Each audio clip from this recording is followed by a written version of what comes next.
Whew.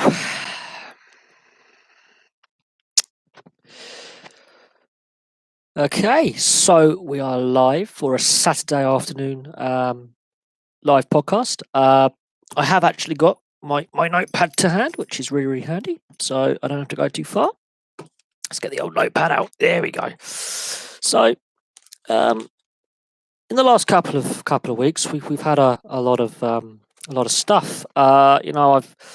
I've done what was that? I've done videos on the NFL, cricket, the NRL round two's going on, so I'm trying to catch as many games as possible as I can for round two of the NRL. So I'll be doing my NRL videos, review of the round and preview of the next round, and other NRL stories. I'll do more of them next week. Obviously, the Six Nations has been completed, and there's the aftermath of that, and there's still debate going on about the England-Scotland game. It's one of my more popular videos on the channel in the last 6 months, and people still watch that. And even though it's been and gone, and we can debate the pros and cons for both sides and the mess that game was. Obviously, Kazakhstan beating Scotland 3-0. That's I'm waiting to see what the response is to that.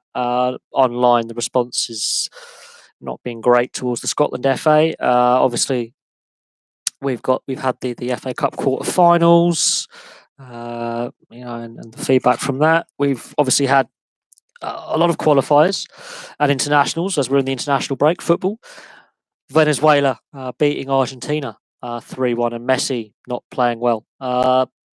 You notice a difference with Messi when it comes to Argentina over Barcelona. And the debate is Ronaldo better than Messi, or is Messi better than Ronaldo? Has been raging on now since both men entered professional football as teenagers. Going forward, at the end of the day, Ronaldo's got an international title to his name in the Euros. Messi doesn't have an international title to his name, regardless of what they do at club football. I think Messi, is possibly better as a club football player, and Ronaldo is possibly better as an international football player because he's actually been to 2 international finals, whereas Messi's been to 1 and lost. Ronaldo knows what it's like to lose, but also knows what it's like to win an international final. Obviously, we had the Euro 2020 qualifier between England and the Czech Republic last night. And I still have some concerns about England, even though they had a convincing scoreline, which is great. It was 5-0. We cannot dispute, the quality of goals. One thing that is different with the qualifier last night and the World Cup 9 months ago is England couldn't score from open play in the World Cup last year. If England lost to Kazakhstan, there will be a right FA quarters. Well, there's a lot of issues with football at the moment. Now, the Scotland debate is that they've got worse under Alex McLeish. The issue with Scotland is they seem to be recycling the same group of managers around to give each one a go at the job. I mean, Walter Smith, this is the second time he's been in charge of Scotland. Look, I mean, Cyprus are a better team than Kazakhstan. They're in San Marino, I believe, in their next game. If England lost to Kazakhstan, there might be a lot of anger towards the team, the players, the FA. I think that's a little disingenuous. I think Scottish football is in a mess, and I think the league game is part of that problem. With how uncompetitive the Scottish Premiership is. It's been better this season, but of course Celtic now have this 10+ point cushion now, and look like they could win all the domestic trophies again, which is, I think, a bad thing for Scottish football. But what I was going to say about England is I noticed when teams are set up to be solid and defensive, England struggle to break them down, and that was evident before the first goal. When England play with pace with the ball, they can have that position and they can do something with it. But when they play with a lack of pace on the ball, they risk playing themselves into a mindset which is hard to break. And that happened a lot in the World Cup, where they would get the goal and then sit back.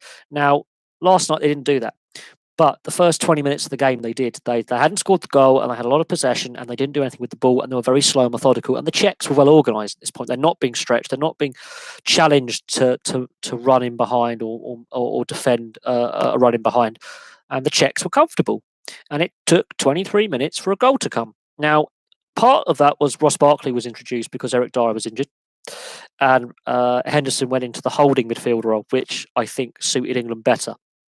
Um, 4 out of the 5 goals occurred when Henderson was in that deeper role. The own goal comes from a poor defending. The keeper has pulled off several saves to keep it at 4-0 and respectable, and then the own goal doesn't. I was very impressed with Hudson-Odoi when he came on. I was very impressed with Sancho, and they looked very, very good. Declan Rice, jury's out on him. I'm not sold on Declan Rice yet. He did what he had to do. He's a defensive midfielder. He did his job.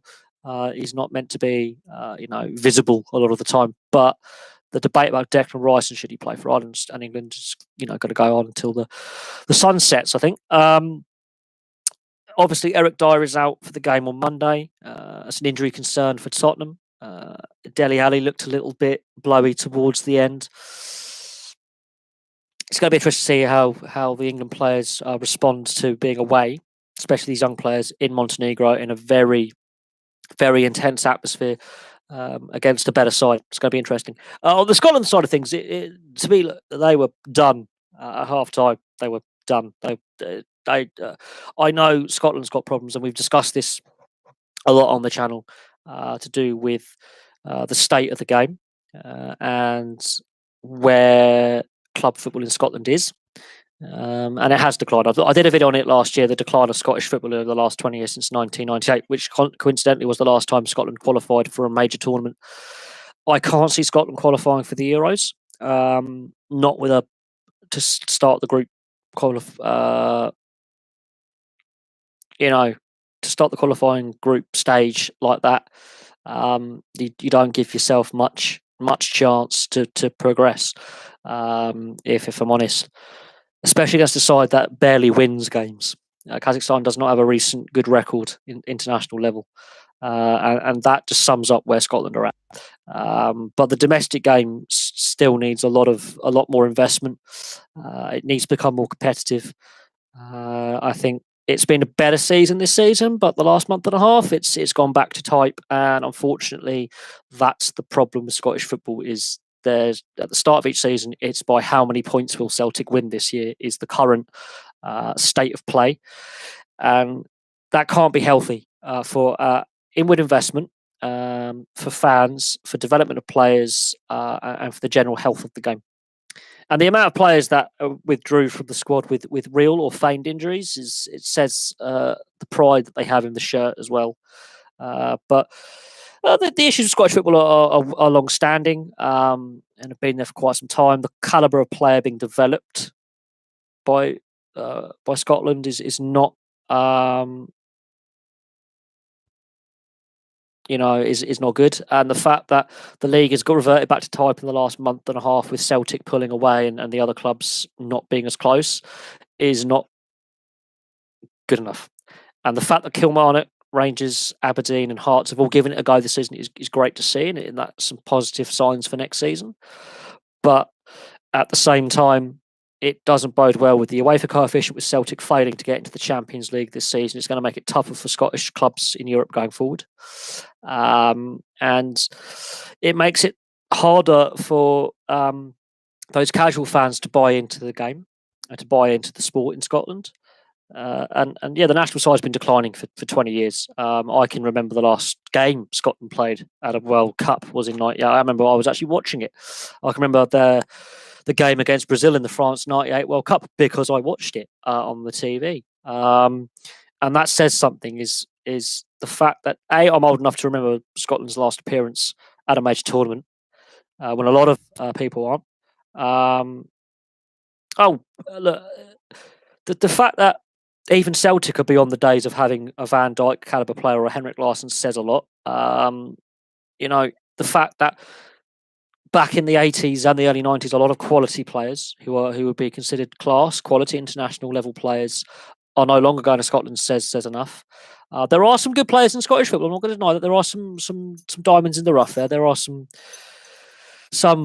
players that I think can go on to bigger European clubs, but it does say a lot when the top quality European players that are coming out in Europe are not going to the Scottish game, but they're going to France, to Italy, Germany, England and Spain. we're seeing a slight resurgence in Dutch football, which is good to see, because Dutch football, I think, has declined as well, but not to the level that Scottish football has, because the Dutch can still qualify for tournaments and still get to finals, and that's the difference. Is the Dutch domestic league has also declined in the last 20 years, but in that 20-year period, you've got to see how successful the Dutch national side have been at tournaments by getting to knockout stages and obviously getting to World Cup finals, etc., and the women's game as well. You got to look at how healthy a nation's sporting caliber is when you look at how a men's team are doing and a women's team are doing in a comparative sport. And Scotland's women are not very good, and Scotland's men are not very good. So it goes hand in hand. The decline in sport in general in Scotland has been massive, and that's partly to do with government and funding. And we can debate that till the sun blows up and the universe ends. And it's also to do with just generally the bleeding of talent to other leagues. The best Scottish players don't play in Scotland anymore. That's part of the problem. The financial chaos in the Scottish game in the last decade as well hasn't helped. A succession of mediocre managers of the national side, a succession of, I would say, there is an issue with money in the Scottish game, absolutely. I think they need to look at the Scottish FA, the Scottish the Football League, and possibly combining the two top tiers, because the Scottish Premiership is too small, and you play each other, I think, 4 times a season, regular, whereas in other top European leagues, just domestic league season, you play your opposition twice. So there is a lack of competition. There's a heavy, the old firms seem to hold a lot of sway over the Scottish FA. The TV deal is crap. And the fact that even Celtic say, but 20 years ago, 15 years ago, they're saying, Rangers and Celtic should join the Premier League. Look how folly that would be, and how stupid that would be, both logistically and financially. Gibraltar 0-0 against Republic of Ireland. Republic of Ireland have had their own issues with the Declan Rice situation, and that's put a lot of emphasis on the Scottish. The Irish Football Association. I actually think they need to change the selection rules for countries and the international selection rules, because Declan Rice did play 3 times for Ireland, admittedly in friendlies, and I think that rule has got to change. If you pay an international cap for your country, that's the country you should play for. You could say the same about Diego Costa in Brazil. He played, I think, 3 or 4 friendlies for Brazil, moves over to Spain. I think they have to look at international selection rules. And because the Declan Rice one is a very divisive topic. It's struck a chord of anger with a lot of Irish, saying that he's used the Irish system to get into the England side, basically. And the Irish FA is not as wealthy.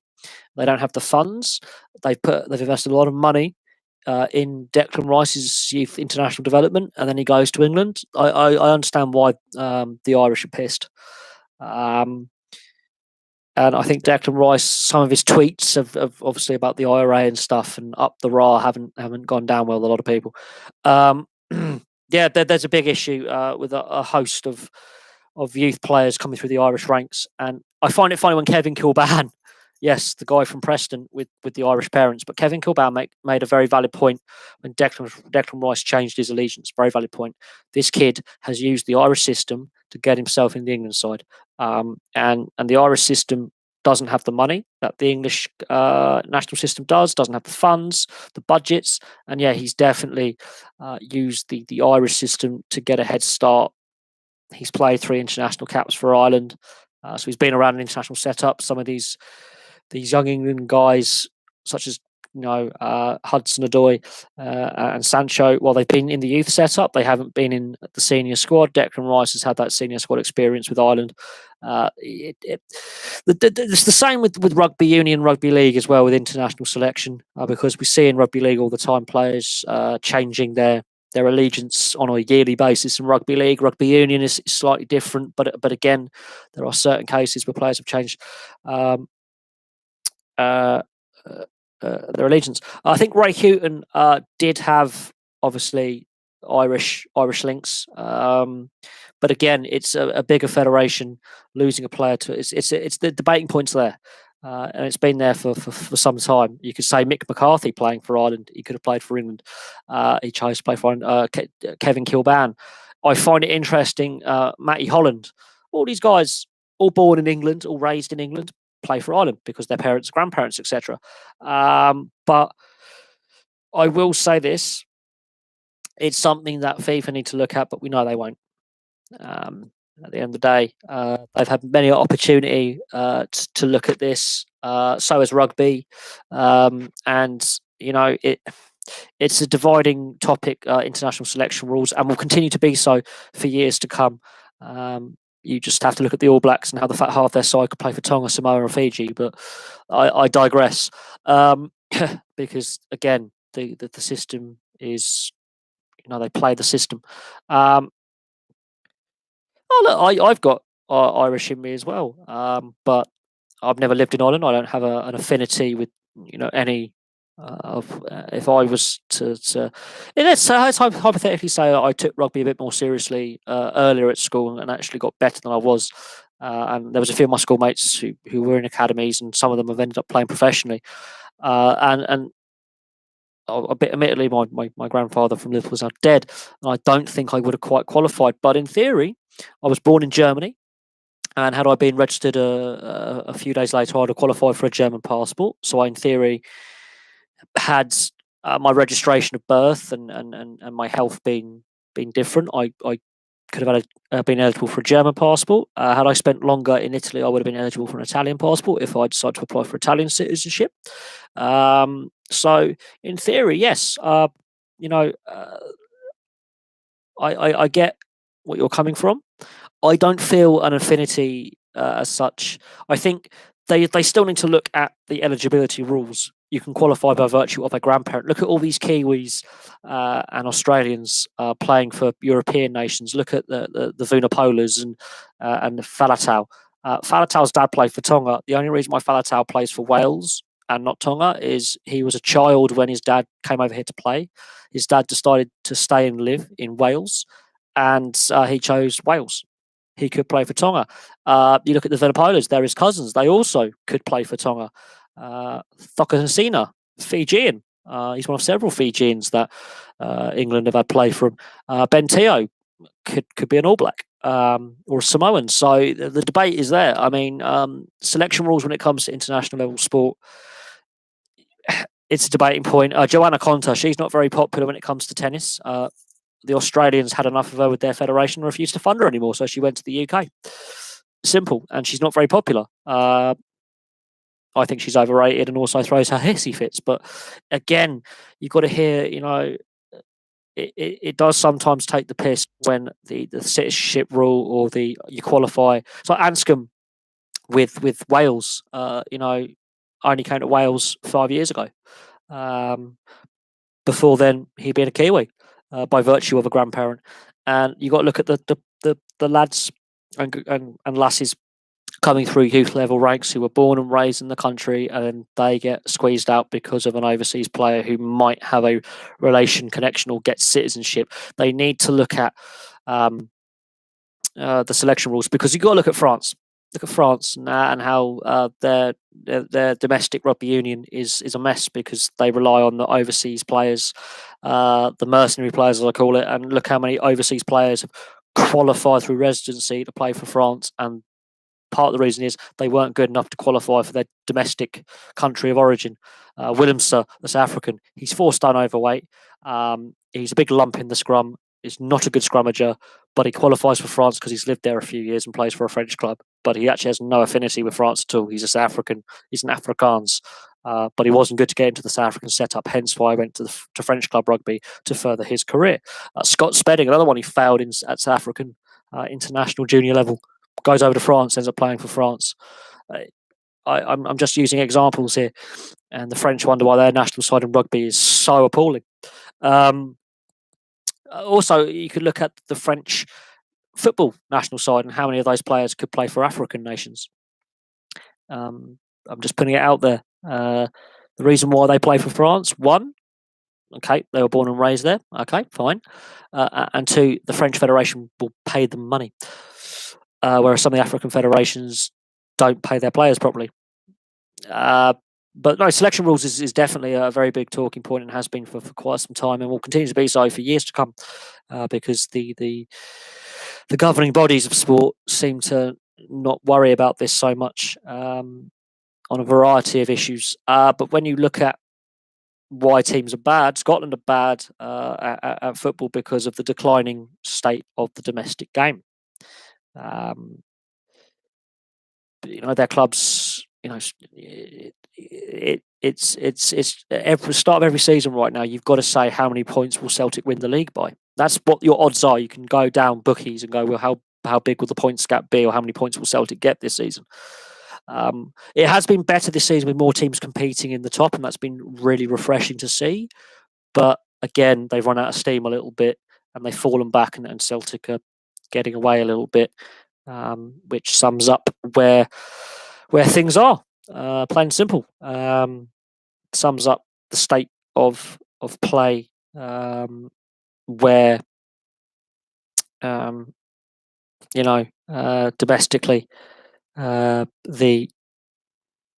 sport is at. I've got to turn my main light on. Oh shit! Now, will this be able to... No, I'm not.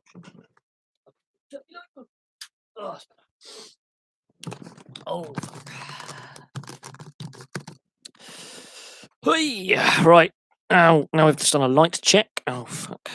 We can get back to what we're doing. Okay. So, if you are just joining, or if you're watching this after it's been uploaded, we've discussed the recent football qualifiers in the Euros and Scotland's 3-0 defeat. We've discussed a few things. We've also discussed international selection. So, international selection rules are a big topic at the moment with the Declan Rice, deciding to play for England over Ireland, and obviously it's a big debating point. Right, let's see what's going on in the rest of the world whilst I have a vape.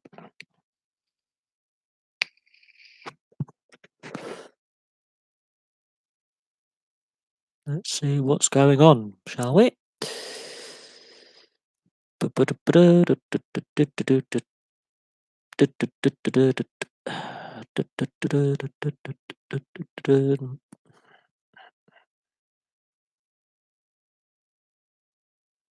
Nothing interesting there. But let's have a look, see what's going on the old internet wires.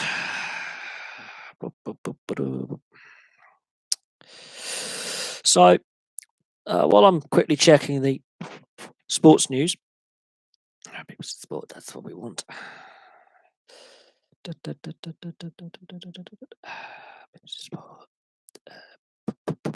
If the sports pages will load, let's see what's breaking in the old sports news in the last couple of hours. Then, because so the Republic of Ireland are now leading against Gibraltar. Aaron Ramsey is out of the qualifier against Slovakia. LeBron James and the Lakers are out the NBA playoffs. Yay. Saracens beat Harlequins. Formula E. There isn't a lot happening really in sport at the moment. It's a bit of a shame, but no, I mean, there is a lot to be said about selection rules, absolutely, and I've been going through all my old notes from the last couple of months, and I've been looking at all my notes on a variety of topics, including internationals. Obviously, I've covered all the Six Nations. I've covered the FA Cup. And I've been going through all my old notes, dating back to even last year when the World Cup was on. And I look, and I've been going through, and especially when it comes to rugby union, the amount of players who have qualified because of residency, or have qualified due to a grandparent or some kind of relation or something like that, is they have to look at the selection rules for international sport. Absolutely, it's a big debating point, and it will continue to be a big debating point going forward. It's a big debating point in the southern hemisphere as well when it comes to Africa, and it's predominantly Australia and New Zealand when it comes to the Pacific Islander players who, instead of playing for Tonga or Fiji or Samoa, end up playing for Australia or New Zealand in rugby union and rugby league. And it was refreshing in the Rugby League World Cup in 2017 when so many Pacific Island players played for Tonga and for Fiji and Samoa and decided to turn down New Zealand and Australia. And look how well the Fijians and the Tongans did in that tournament. I was very proud to say that, I was a fan of rugby league, and the Tongan team especially did so well.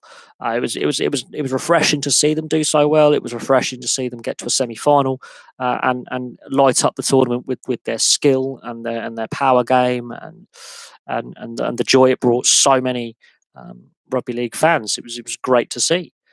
It was absolutely amazing to see. And let's hope that continued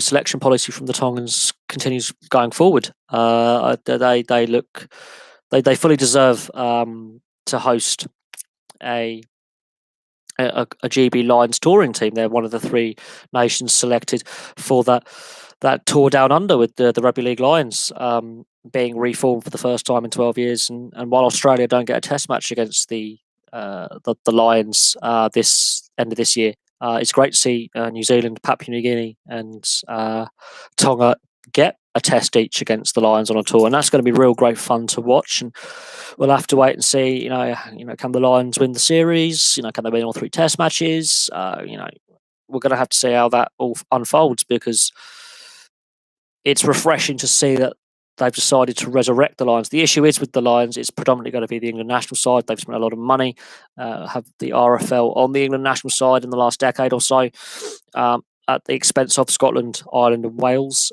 So there's not going to be many non-English players in the Great Britain squad, which is a shame. Absolutely.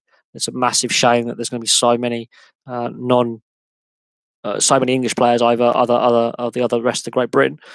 But it's the state of rugby league in the UK is that whereas England has moved on and pushed on, Scotland, Wales, and Northern Ireland have slipped so far back in development and player base and a variety of things, and it's a shame. Absolutely, it's a shame. But it is what it is, and let's see what this tour can produce. Hopefully, they do get a tour series, be it a home series or an away series against the Australians. That will be fun, considering that the Australians are going through an era of transition, considering that Billy Slater's retired, Jonathan Thurston's retired, Cameron Smith's going to retire soon, all that. Oh, absolutely. I can talk about the huge distances they're going to have to travel in this proposed Nations Championship. And the Pro 14 isn't as bad, apart from the travel to South Africa. It's not as bad. I've lived in Europe. I've driven across Europe in little over 2 days. I've gone from northern Italy to the south of England in little over 13 hours by car. And flying, the furthest I've had to fly is, I think, 3-hour flight across Europe. But when it comes to Super Rugby, absolutely massive distances to travel, much bigger than the NHL, for example, or the NFL in North America. I'm a big NHL fan. If you look on some of my other videos on the channel, you saw do a lot of NHL videos. Now, I live in the UK. The NHL is in the US and Canada. They have some big distances, and distance of that travel is a big issue. Talking about the playoffs, talking about the playoff format, absolutely. Super Rugby, yes. The Rugby Championship, to a point. When it comes to Australia and New Zealand, it's not so bad. But South Africa and Argentina, that's a 5, 6, 7 hour time difference just for those 2 countries alone. So yes, absolutely, there's a lot of travel involved. The Pro 14, not so much. The Pro 14 isn't as bad because the South African teams, if you think about the time zone they're on, isn't as bad for time zone difference for TV audience. But yes, it's a 14-hour flight to get to and from South Africa. Absolutely, I've worked with a fair few South Africans, so I know a little bit about that. But again, it's more. I think the issues with time zones and TV audience is another debating point. Absolutely, I do think Super Rugby and Rugby Championship are sort of interlinked. I think what Super Rugby's done with culling the Sunwolves is the wrong decision. I think that's a big mistake that Super Rugby has made. But Super Rugby has been badly mismanaged completely by the Southern Hemisphere nations. They've completely ballsed up the running of Super Rugby. There's a reason why Super Rugby is bleeding so many players to Europe and the Major League Rugby. They are bleeding players. And as Major League Rugby grows in the US and Canada to 12 teams for next year, they're going to continue to bleed young talent. I look at the Major League Rugby rosters, and there's quite a few ex-Super Rugby players playing in Major League Rugby. And we can debate the travel distances in Major League Rugby as well, because it's a North American league. The Pro 14, as I said, isn't so bad, especially when it comes to the teams based in Italy, Scotland, Wales, and Ireland. You can fly between Italy and South Wales in just over 2.5 hours. 2 hours and 50 minutes to Ireland, 3 hours to Scotland. It's not as bad, but Super Rugby's got issues. That's one of the reasons why I think it's having problems. The Rugby Championship, again, there is huge travel involved, and we can debate the issues with rugby in the Southern Hemisphere. There is a money issue. They are bleeding players overseas. They're also bleeding players to the NRL. If you look at the amount of youth players who've switched codes to rugby league and some to AFL, especially in Australia, that's a big issue going forward. This is one of the reasons why the Australians as a national side are declining, and one of the reasons why the Australians were at their peak in the 90s and the early 2000s is that the domestic rugby league game was in crisis. You had the Super League war. The future of rugby league in Australia was in crisis, and rugby union was seen as a safer bet. So a lot of players that could have played league continue to play union, and a lot of league players switched codes to play union because there was more certainty back in the late 90s, early 2000s. That's now been role reversed because the NRL is where all the money is at, and the young players coming through. I look at the NRL now, and the amount of especially players who actually at school were rugby union players at youth level, and they switched codes because league came in, the NRL came in, said, look, we can pay you more money on an entry level contract. When you enter professional ranks, you can get professional games from the get go. You're going to be involved with the professional setup earlier on, and you're going to be able to get paid a higher salary at the entry level kind of things. And rugby union's bleeding players. Not so much in New Zealand, but more so in Australia. And in the NRL, the travel distances are a lot less as well. So again, rugby union in the Southern Hemisphere is losing players to rugby league. It's a known fact. I could list off a whole host of players who have been lost to league. Most of them aren't household names, I would admit, but if you do follow the NRL, Cooper Cronk, he actually at youth level was a union player. Angus Crichton, youth level, was a union player. There's a player called Charlie Gubb who represents New Zealand at youth level, union player. So I've named off 3 off the top of my head. This you can see where I'm getting here. There's a load more as well. There are more, but most of them aren't household names. Cooper Cronk is sort of a household name if you follow the NRL, but you can see where I'm getting at. And players are now starting to leave union at professional level to go to league as well. So the cross code thing is debating point, but absolutely, the proposed Nations League. I think the travel costs will kill the smaller tier 2 nations financially. Will absolutely be a killer. I don't. It's designed to make the tier 1 nations richer. Player welfare is not being considered because they've got to play more games as well. You factor in training with jet lag and then playing your body. They're not factoring player safety at all. They're following the money train. They're trying to be like football, soccer, depending where you are in the world. I don't know, Chester, where you're actually from. I don't want to assume that you're from Europe, where we call it football and you would call it soccer. I don't want to make any assumptions, but World Rugby is starting to try and be a bit like FIFA.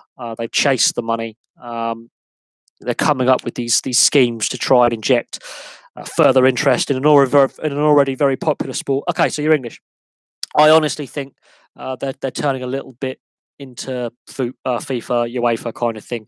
They're coming up with these harebrained schemes to add, revamp the game that doesn't need revamping. They just need to look at how tier 2 nation players are paid for their international appearances. They're paid too little, and revenue sharing when those internationals do take place between a tier 1 and tier 2 nation, and rewarding those tier 2 nations who do improve to the point where on the verge of tier 1 with more test matches against higher quality opposition. You don't need a nations championship for that. You just need to have a bit more guidance with, especially Samoa. Samoa's bankrupt, and we know there's corruption in the Samoan Rugby Union, but they do need desperately to assist with the centralised funds for the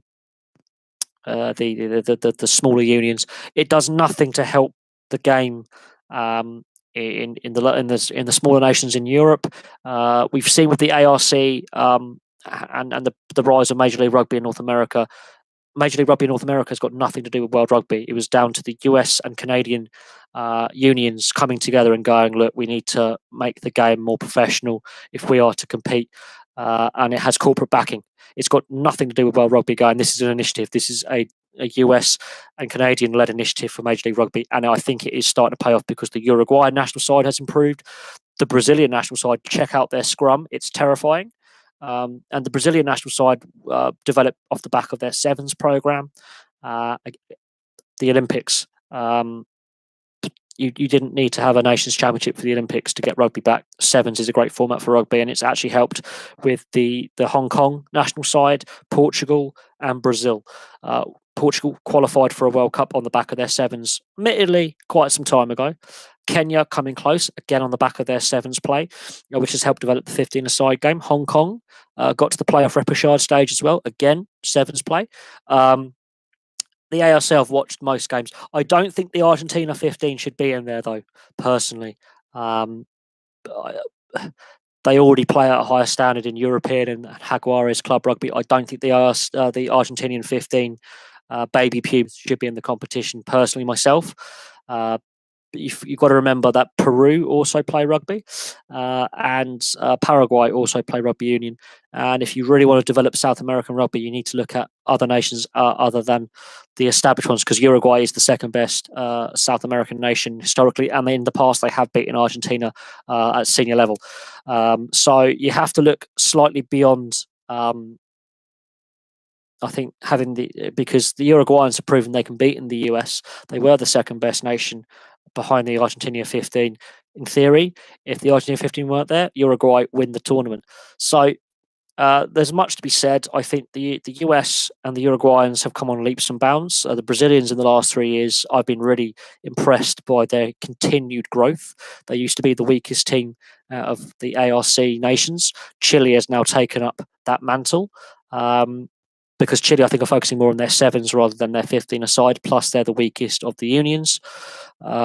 So financially, but no, the ARC has been positive, and people shit on it because it's a tier 2 nation competition. It's competitive.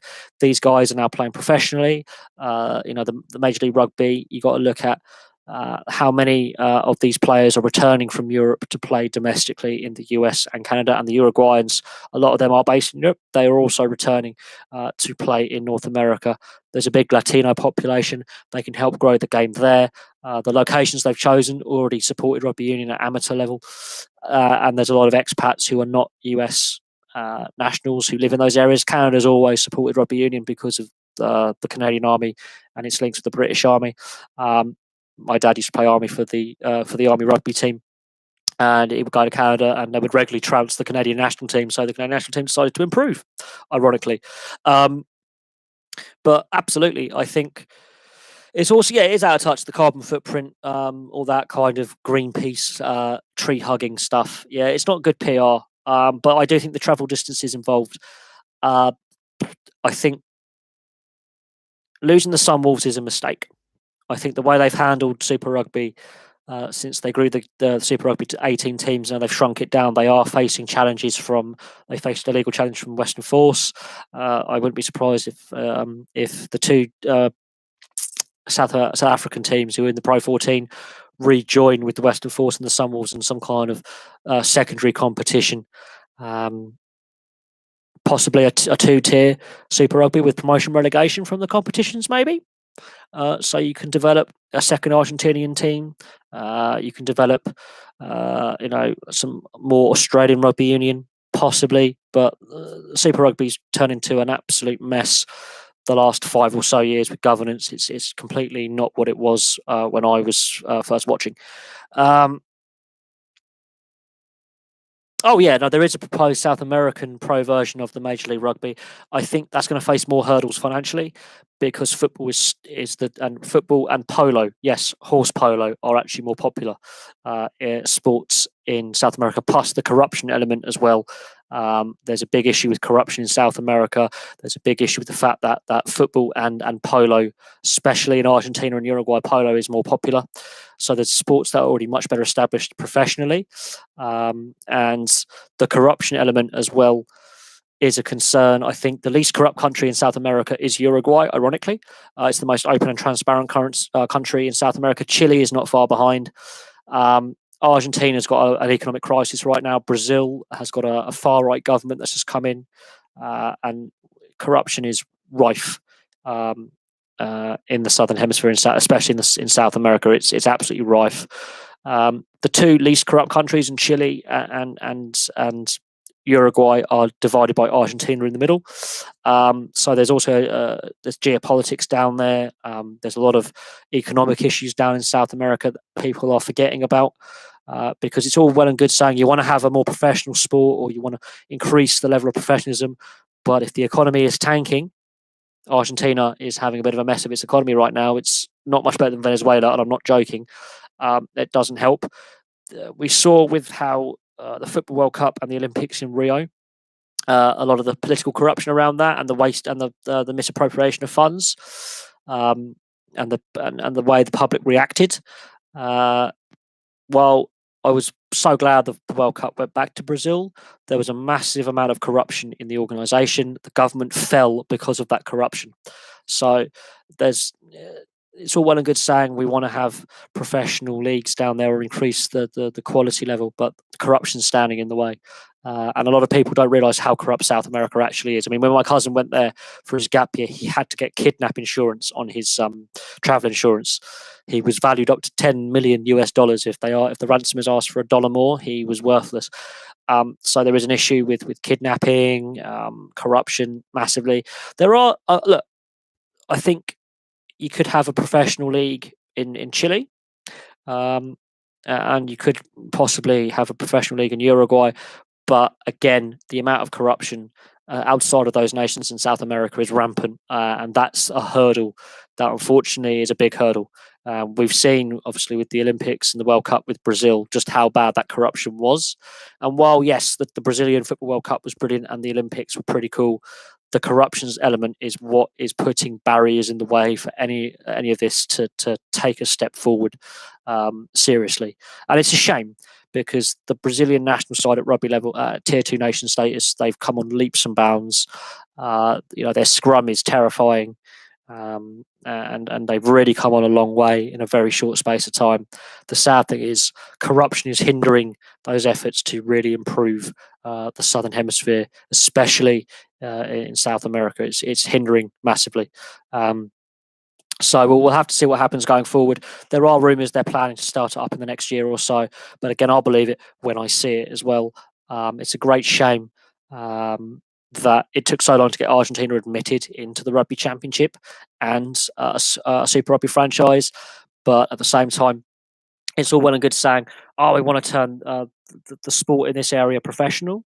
There are economic issues in South America that a lot of people who are not clued up on South American economics and politics are not aware of. The Argentinian economy is in crisis. The Venezuelan economy is in crisis. Brazil have just, as I say, elected a far right government. So, we'll have to wait and see. I am aware the Spanish are obviously, but the Spanish got in trouble with their qualifier against Romania and were thrown out of World Cup qualification. Hence why the Russians are in. So yeah, there was corruption involved with the Spanish and Romanians, and then so they allow a more corrupt rugby nation like Russia in. The Russians aren't on the same level as the Romanians or the Spanish, and they're in the World Cup. by virtue of not cheating. Where I can't believe I would say this. The Russian national side have got into the Rugby World Cup this autumn because they didn't cheat. That's I never thought I would say that. A national side representing the Russian nation have got into a World Cup by virtue of not cheating. I never thought I would say that. It just shows there are issues with International Rugby Union massively. I do believe World Rugby will possibly be hosting that because they've been covering every game that the South American nations have played. Or they haven't been called. Actually, rugby in Russia is taken very, very seriously. Much like Romania, people dismiss these nations as being tier 2 nations, and they are.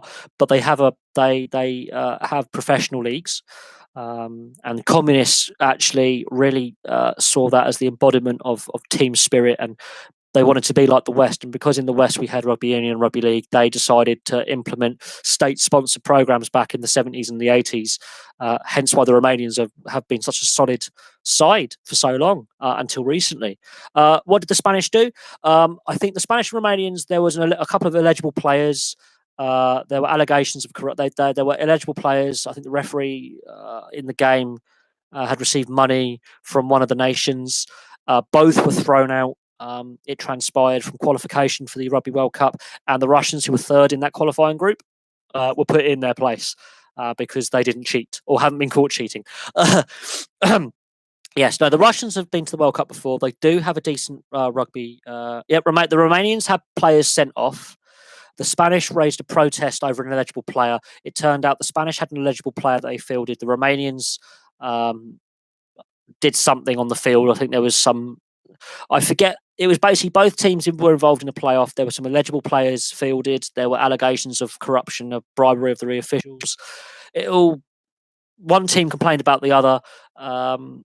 Both teams were thrown out. I think the Romanians for something to do with controlling their players or bringing the game into disrepute. The Spanish were found out to have an illegible player, a player who was suspended playing or something. They had breached rules. I think the referee had been approached with bribes to fix the game. There were allegations of dodgy refereeing. Both were investigated. Both were found to have breached World Rugby's rules. Both were thrown out. I forget exactly what caused it, but both nations were not allowed to qualify. And by virtue of that, the Russians got out their qualifying group for free because the two nations above them in their group were caught cheating, basically. It's a complicated thing. I'll have to look back at what caused it, but I am aware that I think there were allegations that one side had played players who are currently suspended or something. The other side had tried to bribe the officials. Both were caught cheating. Both were thrown out. Players were sent off in the game. There was allegations of bringing the game into disrepute. Various things happened. Both teams ended up being thrown out. The Russians got in because they were third in the qualifying group. Out of their qualifying little group, the Russians got in by virtue of winning the group unopposed. And so the Russians were in the World Cup because they weren't cheating. It was a farcical episode. I forget the full details, but basically Romania and Spain broke rugby rules over players who are not eligible to play, and I think there was something to do with trying to bribe the officials or having favourable refereeing or something like that. But they were thrown out, and the Russians got in the World Cup for September in Japan. And that's really funny because I never thought I would say the Russians have got to the World Cup by virtue of not cheating. I never thought in my wildest dreams I would be saying that, but I am. The irony. But I was asked the question about the proposed professional rugby union league in South America. There are a lot of hurdles in the way. The travel distances in the Pro 14 are not as bad as the Rugby Championship or Super Rugby, but have been added to because of the introduction of the two South African teams in the Cheetahs and the Southern Kings. But for TV audience, it's not a problem. But no, there's a whole host of questions that could be asked. I haven't done a video on the Sunwolves not being in Super Rugby next year. I feel sorry for the Sunwolves.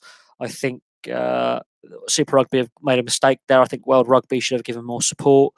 And it's a bad advert for making the game a world global game. Yes, the Sunwolves didn't play all the best Japanese players because the Japanese domestic league is actually of better quality. Ironically, it's more competitive than people realise. And they've had professional rugby in Japan since 1995. People forget that. Just putting it out there. But we'll have to see what happens going forward post the World Cup. It's a shame because in the World Cup year, the Sunwolves have actually started to improve, and this, I think, is a backward step for global rugby union. Massive backward step. And it's a great shame, but it's how Super Rugby's run. Super Rugby's more obsessed about its copyright and making sure that the sides based out of New Zealand win every year than actually having a decent competition. That's my personal view on it. I'm not a fan of Super Rugby anymore. I used to be, and then I realised how heavily weighted it was in favour of the teams playing out of New Zealand to win. It's shocking, really, but it is what it is. I wouldn't say that. I think South Africa, the the reason why Super Rugby and professionalism came about was the end of apartheid in South Africa.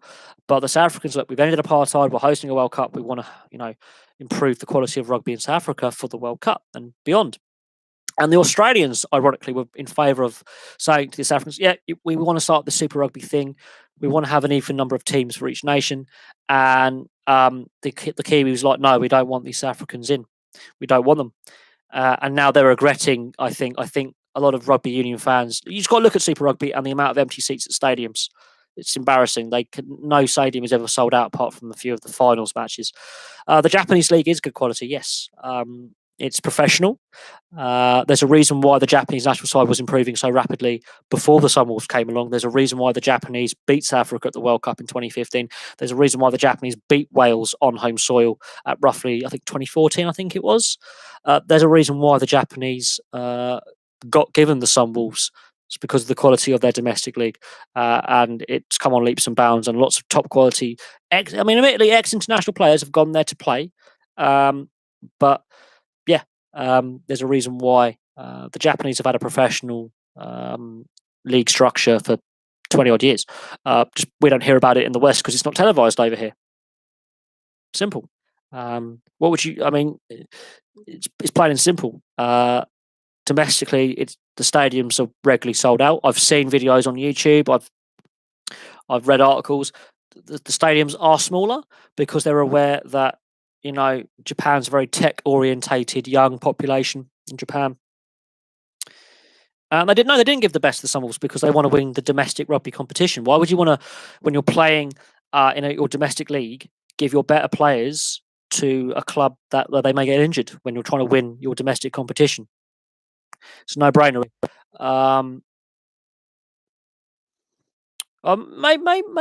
Maybe the Super Rugby should be like that, but the domestic game in New Zealand is the ITS Cup. South Africa, it's the Currie Cup. Australia, it's the National Championship. They're not at a good enough level to play Super Rugby. It will be embarrassing, and it wouldn't be as good because the clubs have less quality players. But there's a reason why Super Rugby is bleeding players, and the Southern Hemisphere is bleeding players to Europe. Oh no, the Sunwolves. Yeah, look, I will say this: they weren't given a fair crack at the whip. The Jaguares have. They're not saying, the Jaguares can't play from next year. They both came into the league at the same time. We've seen the Western forced out, where they're not the worst Australian team. I would say the Melbourne Rebels until this year were actually shit. Until last year, sorry. Western Force were a solid, if not outstanding side, but they were forced out. The two South African sides and the Cheetahs and the Kings were forced out, and they can't even manage Super Rugby's been badly organised for all teams because it's weighted in favour of the New Zealand Conference. I'm just saying it how it is. There's only, I think, been 5 seasons where a non-Kiwi side's won the bloody thing. It just tells you where the favouritism is. I'm not holding my disdain for the fact that it's not a balanced competition. When you've only got 3 South African sides, but you've got 5 Kiwi sides, how is that a balanced competition? How? When you're forcing out one of the newer teams that's trying to establish itself and grow the game, but you're saying no. Okay, admittedly, the Sunwolves weren't the best team, but and yes, South Africa does have problems, but at the same time, rugby is one of the national sports. In that sense, why are you unbalancing the? Cricket and rugby union are the 2 sports that South Africans of all races, creeds, and backgrounds love. I've got lots of South African friends who are white, black, coloured, so mixed race. All of them live and breathe rugby like a religion. Same with cricket. It just depends what you play at school and what you favour at school. My friend Shane is an ex-South African youth cricketer. Was on a scholarship, and he made some bad decisions when he was younger, and now he's a kitchen salesman. But he was like some of the kids he went to school with who ended up playing for the Proteas, which is the South African national side. Some of the other kids who ended up playing rugby, who ended up playing for the Springboks. He went to school with South African sporting legends, and he could have been that. Sport in South Africa is a religion. Same in Australia, it's religion status. Like the way the Super Rugby is weighted in favour of New Zealand is not helping. The fact that they can never fill stadiums out, even in New Zealand, there's empty seats. But when you watch the Rugby League World Cup in 2017, especially when Tonga were playing at Mount Smart, they sold the bloody stadium out full of Tongans, full of them. It was like a Tonga home game. Actually, in Tonga, it was mad. And when you watch the NRL, when the New Zealand Warriors are playing a home game, they get more people at Mount Smart Stadium than the Crusaders or the Highlanders or the other Super Rugby franchises. Super Rugby has problems. The stadiums are half filled, and they really are half filled, and attendances aren't great. It's partly to do with you got teams from Argentina to Japan. You got to think of all the time zones that are involved there and all the travel, and TV timings are shot. Whereas with the NRL, you've only got a couple of time zones to work with, and New Zealand's now ahead of Sydney, so the time zoning isn't as bad. So you have a domestic audience to go to the game. Plus, you've got. Here's the thing: with the Kiwis setup, you have a full New Zealand conference. You only have 4 Australian teams now. There were 5. You have 3 South African. There were 5, plus the Jaguares and plus the Sunwolves. So the Kiwi conference is got more depth. So hence why the All Blacks have a better national side. There's a massive bias in Super Rugby. You've got to look at the amount of times the Kiwi sides won the championship. It's a no-brainer. And yes, a lot of Australians are switching codes at youth level from union to league, and South Africans, they're going to Europe to play, and they've lost 2 of their teams to the European Pro 14. So it's worked out pretty handsomely for the New Zealand franchises, very handsomely. I think they've only lost. I think it's like 5 or 6 seasons where a Kiwi side hasn't won. I think there's only 2 or 3 seasons where there's not a Kiwi side in the final. That's my opinion. That's my personal opinion.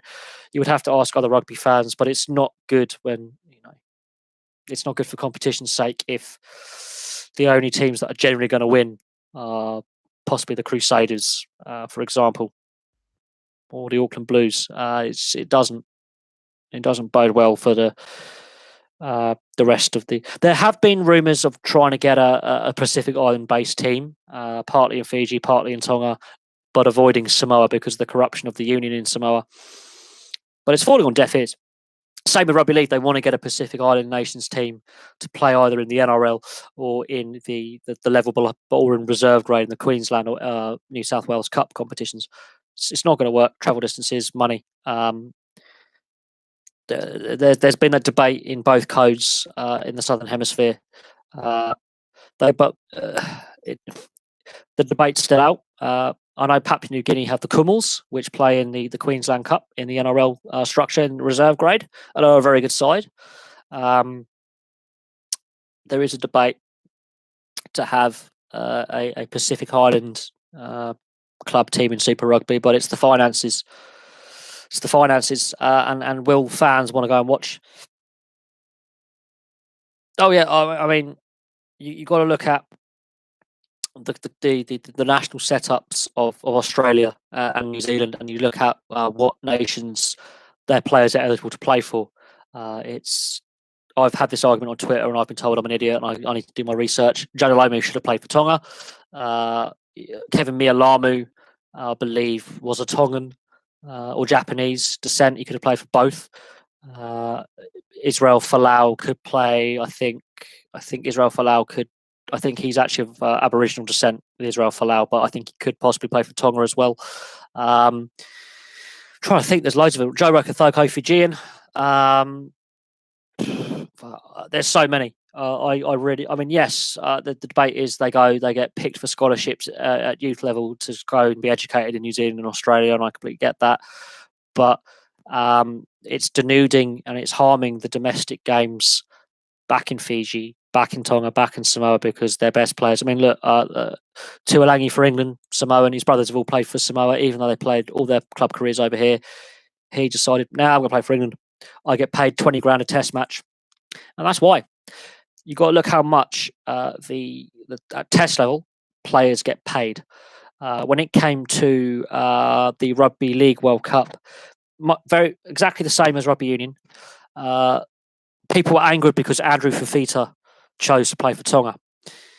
He goes, I'm not doing it for the money. I'm only getting paid 500 Australian dollars per game. If I play for Australia, I get $20,000 per game. I'm doing it because I feel like it's my duty as someone of Tongan descent, and I feel a connection to my ancestors' homeland. Bang. But yeah, money's got a big thing to do with it. When you're only going to get paid about £500 or dollars to appear for Fiji, Samoa, Tonga, or $20,000 in this case if you're playing in let's say they're playing in a test match in Australia, you get $500 to play for Tonga or 20,000 Australian dollars to play for Australia. What are you going to choose? Money talks. Professionalism hasn't actually helped the game; it's actually harmed the game in certain areas, and this is where the Nations League thing. Tonga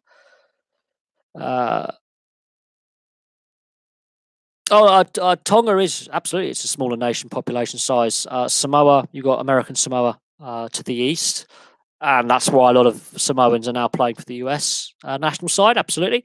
Fiji, yeah, bigger population, bigger island chain, absolutely. But again, the wages aren't great. There's a lot of political instability in Fiji. In my lifetime, I think there's been 2 or 3 military coups which were violent.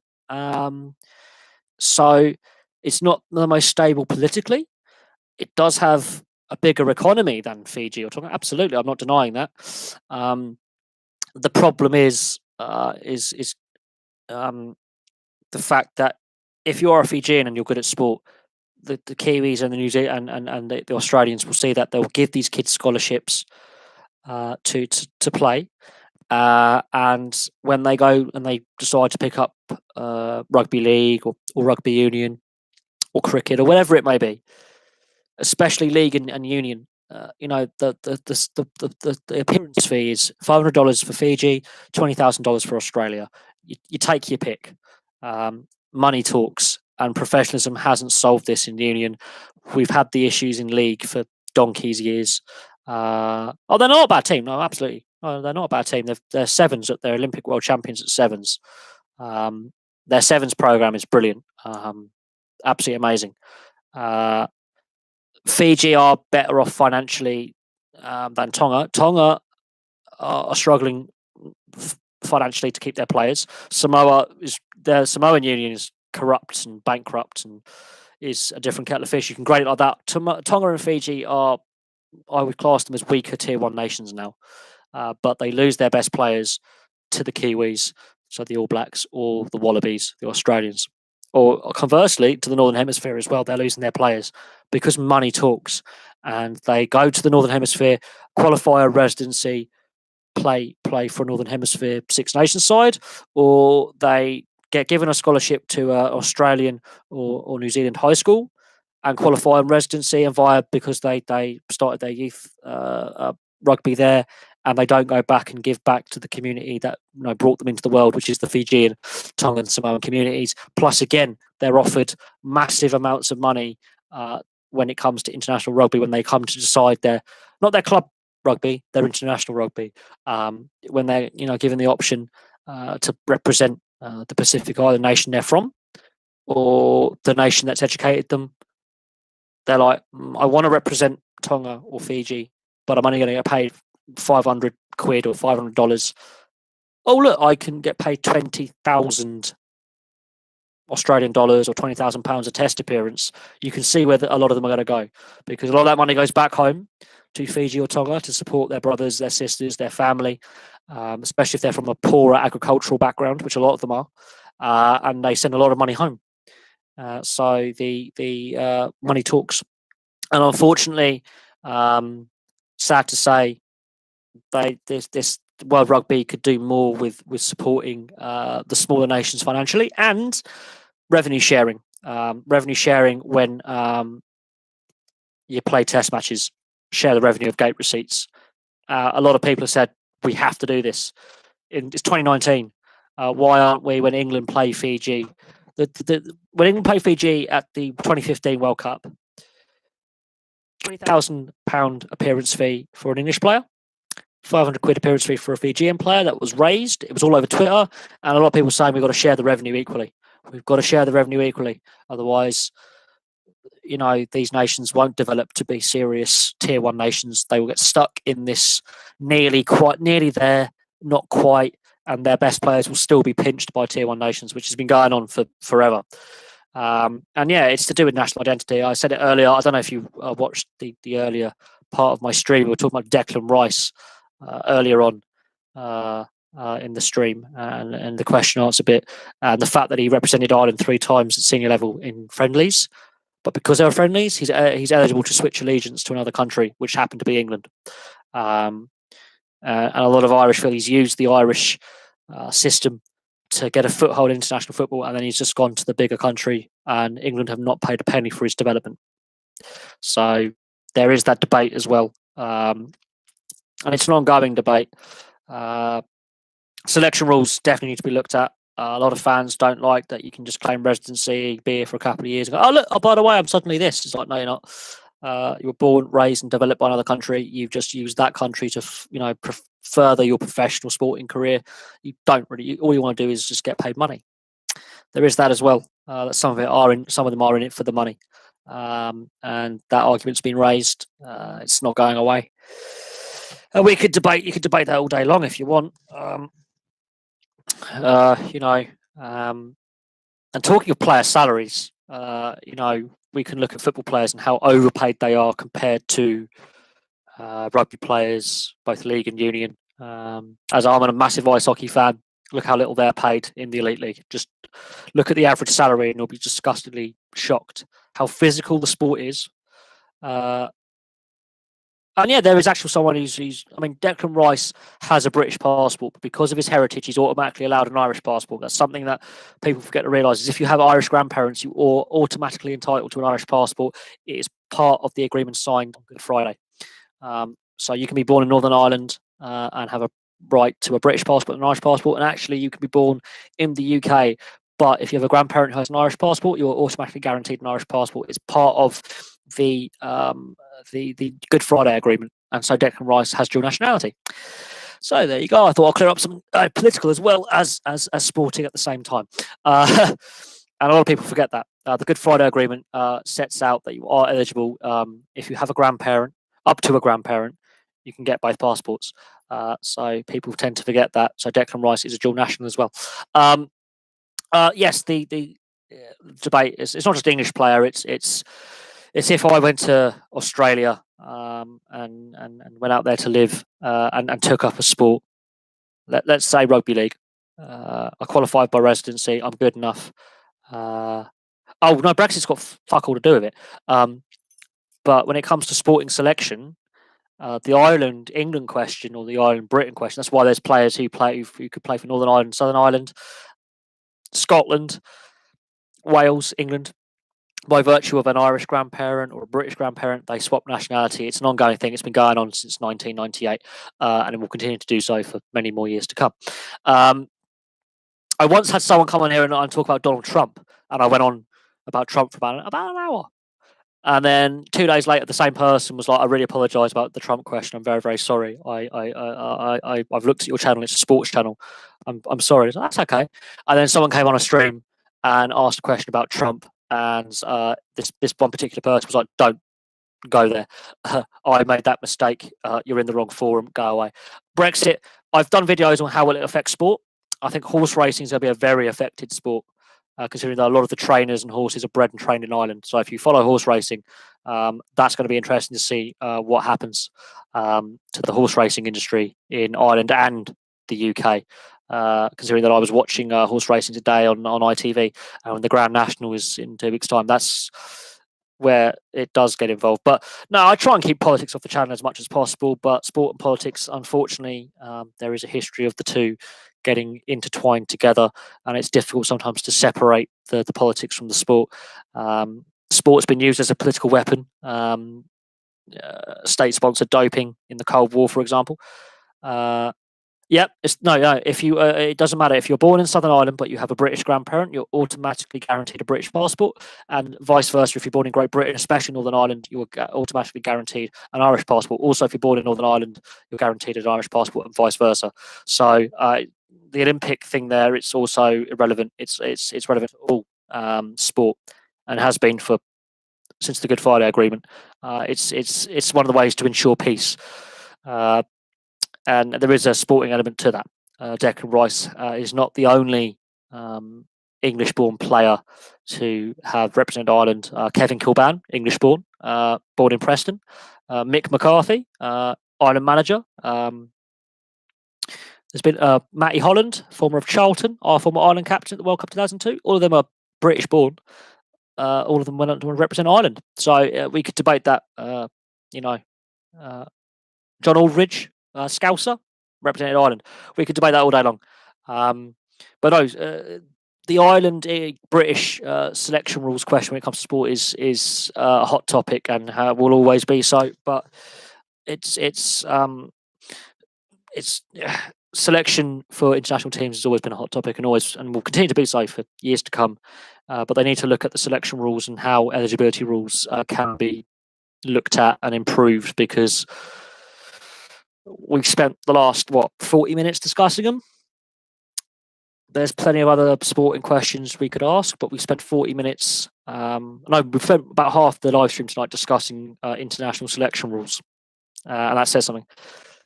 Oh yeah, no, Owen Morgan, he's Irish. Listen to his accent. He's got nothing to do with England. He just wanted to play Test cricket, and I bet the Irish are pissed off. He's playing. If he waited 5-6 years, he could have played Test cricket for Ireland, but he decided to go with the money. Money spoke.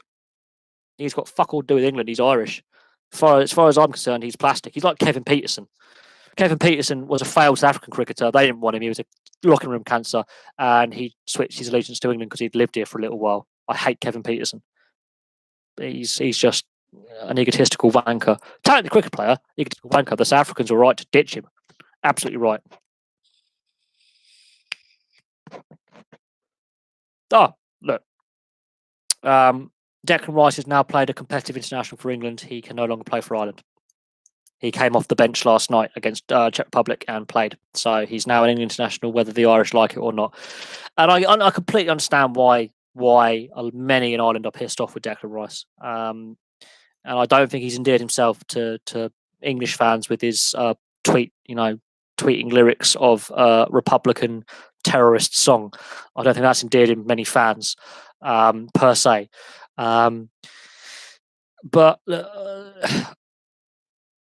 Morgan.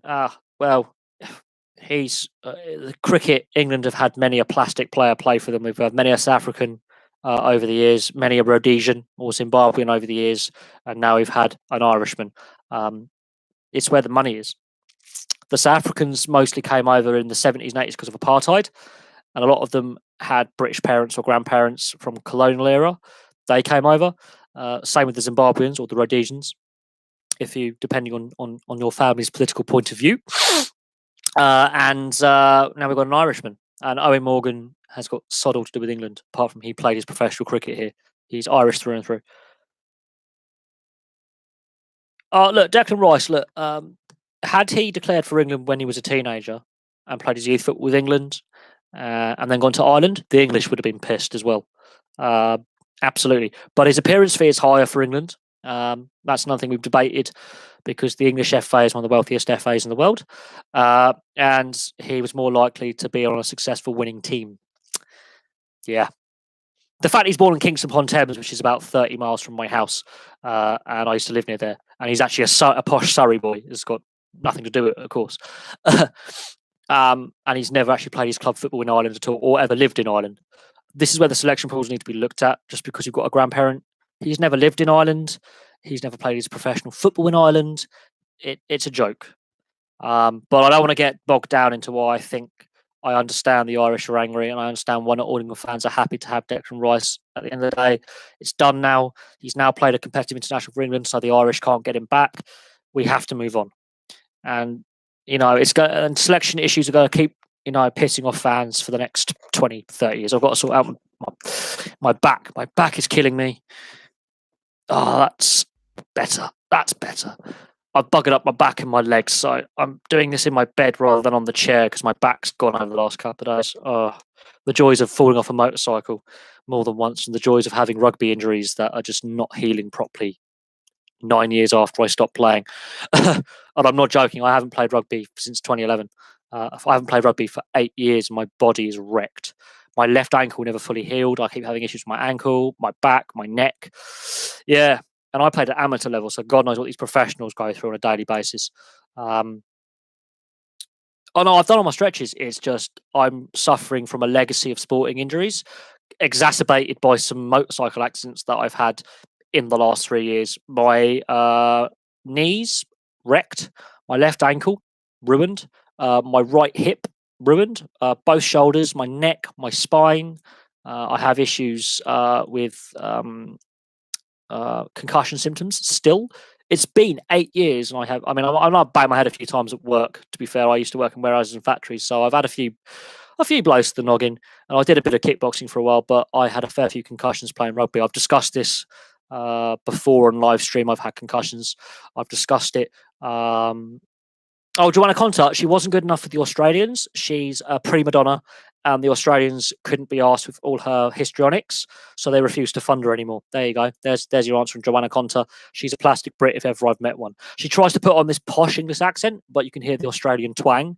The Aussies had enough of her histrionics, her meltdowns, and the fact that she was crap. That enough? I've summed up Johanna Konta in about 30 seconds. She's overrated, and she's abusive to the media. She's self-centered. She's an egotistical bitch. Done. It's much like what's his name? Bernard Tomic's not much better. He's quite a nasty piece of work. What's the pissing other Australian who fired his whole coaching team? Aussie guy. Tennis players are a law to themselves. To be a tennis player, you've got to be an arrogant wanker. That's my personal. I'm not a fan of tennis. I played it at school, didn't enjoy it. There's a couple of proper gentlemen and proper respectful women's players, but when you got someone like Serena Williams who screams at you and throws a hissy fit and then pulls the race card, I'm sorry, that's BS, utter BS. When you've got players like Johanna Konta who blame everything on the media rather than their poor performance, it's BS. You've got to be in an individualistic sport like snooker or tennis. You've got to have an ego. You've got to be the centre of attention.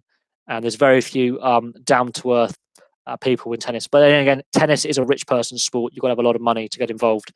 And a lot of these tennis players came from quite wealthy backgrounds. So they're not down with the people. They haven't come from a working class neighbourhood.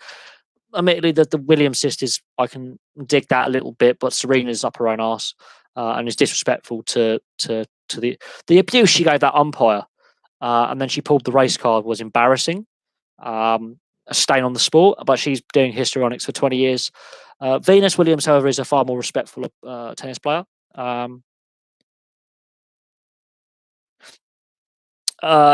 will say this though. While I might swear the occasionally in videos, I will say this: we've got to try and keep the language clear in the chat because eventually YouTube does see the chat, and obviously with what's happened recently with live streaming, I want to be able to keep streaming. So I let the she pulled the sexism and the racism card. I don't like Serena Williams. It's nothing to do with her race or her gender. It's because she's a cow. She's an egotistical, vile human being who thinks the world revolves around her.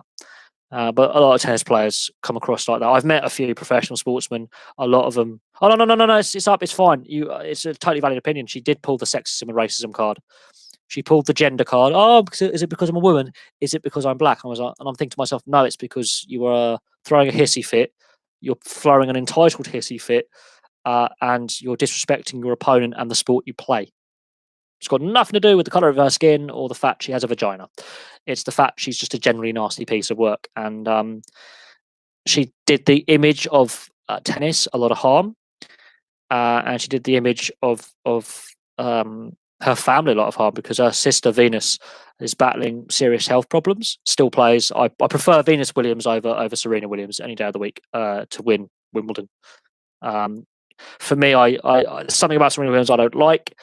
She's been accused of steroid abuse in the past. She has a go. She whinges about being tested all the time. Well, if you keep winning, you're going to get tested more. She doesn't like the fact she gets tested more. She goes, "Is it because I'm black and a woman?" It's like, no, it's because you win all the time. And Maria Sharapova, one of your biggest rivals, has failed a drugs test. You're going to get tested a lot because you keep winning. And your physiology, you look quite muscularly. And considering that she came back so quickly from giving birth to a child and was playing within a couple of weeks, I'm sorry, you don't do that. Monica Seles waited, I think, a year after having her, and Kim Clijsters both waited about a year before coming back. They had their kid and they waited a good 3 months before they started training. I'll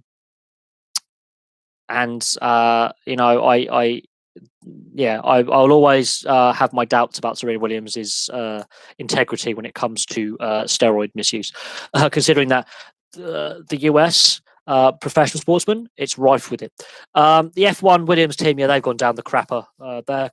They've gone right down the old toilet. They're at the back of the grid. Their car is terrible, but I stopped watching F1 a long time ago.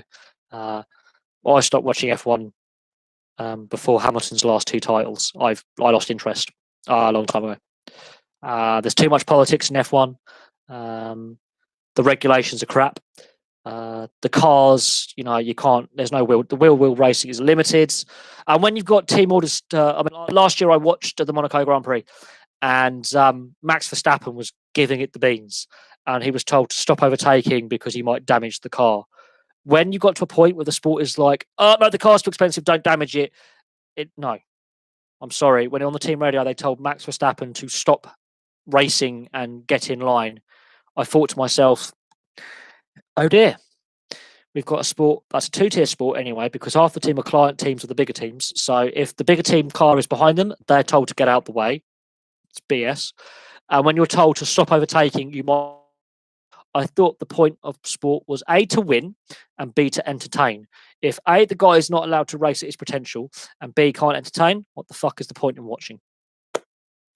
So I was very critical of the F1 Monaco Grand Prix, which Daniel Ricciardo won last year. I really just it was just the fastest moving traffic jam in history. It was crap. It's crap. The only time the racing gets interesting is when it rains, and even then they have to start behind the safety car because the car's aquaplane, because the way the front and rear wings don't work when there's a bit of water. And at the end of the day, F1 for me has been dead for years. Dead for a long time. I stopped enjoying F1 years ago. It's not what it was when I was growing up. The hybrid engines, I get they're trying to be a greener sport. Are they? Formula E. They say Formula E is a green sport. A car can't finish a race. You have to change cars. So how is that a greener sport? Explain that one to me. And they take over city centres, which causes nothing but congestion for those people who live in those cities trying to get places. So I'm not a fan of Formula E. I'm not a fan of F1 anymore. I prefer touring cars and NASCAR because guess what? They actually race wheel to wheel from lap 1 to the checkered flag. You can't ease off for a couple of laps and I'll protect the. No, you can't, because you're passed by about 10 cars, or you become a moving roadblock, which is really boring. That's why I love British touring cars. When the British touring car season starts, you will notice I will be watching that a lot on Sundays, all day. It's far better than F1. And now that F1's all on Sky, apart from one race a year, it won't clash anymore. So, yay. And British touring cars, I love it. Boxing's in a mess because there's boxing's gone down the toilet for me. F1, snooker, too many match fixing scandals now. It's ripe for match fixing, and has been for some time. I'm just checking Twitter, and so I'll check the sports. Snooker's declining. I think there's too many. Ooh. Well, in the playoffs, in the British ice hockey between Basingstoke and Streatham, if you look on my Twitter feed, that has turned into a massive massive bench clearance. I'm sorry, I've got to watch this. Oh, dearie me. Oh dear. Oh, that's going to be a British hockey fights this evening. Wow. So yeah, British ice hockey. I'm going to a playoff game tomorrow night in the British ice hockey. I'm going to the Bracknell Bees Raiders game, which will be my last game of the season because I just can't afford to go anymore. It's depressing, but I've got some money issues and I'm waiting to hear back from a job. But why is this not playing? I just want to get this to play. Cricket died for me when they put it behind. Oh no, I've got to keep the sound off for copyright, otherwise you would do me for copyright. Bloody hell! That's every player involved. Sorry, this is just really interesting. That the fact that every player is trying to kill each other at the end of a period of play. It's brilliant. They are literally kicking the crap out of each other.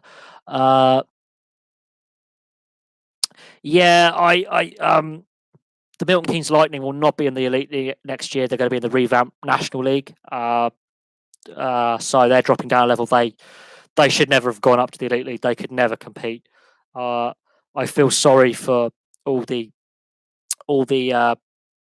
Lightning fans, but they could never compete. It's basically a revamped EPIHL, which we had in 2017, just without the Guildford Flames in it. I can see down the line Hull, Bracknell, and Peterborough going up to the Elite League at some point. I think, yes, there does need to be some changes made. Manchester always have money issues. It's the same 3-4 teams always at the top. So Sheffield, Nottingham, Belfast, and Cardiff. That gets dull for every other fan in the league. The Edinburgh Capitals going out of business. The Milton Keynes Lightning have to drop down a league. There are issues. The restructuring at the bottom of the game, the fact several teams have had to crowdfund for survival. The fact that the revamped National League is basically the EPIHL that we had before with a couple of new teams in there and the Guildford Flames not in there. But at least for the first time in I think many an off-season, we have certainty about what the leagues are going to look like next season. Normally at this point in the season, we have no idea what next season is going to look like. So at least at this point in the season, while the playoffs are just starting, we actually know what the league structures are going to be for next year, which is never been heard of before. Normally they do it at the last minute in the middle of August. So the fact that we have a set out league for next year for the National League, and we know what teams are going to be in the Elite League, we haven't had this for years. So that's a positive. But yeah, no, there are still massive issues with the game. Massive problems with financing. Yes, you do. The Wildcats won their National League Division 1 South, but they won that. They're in the playoffs.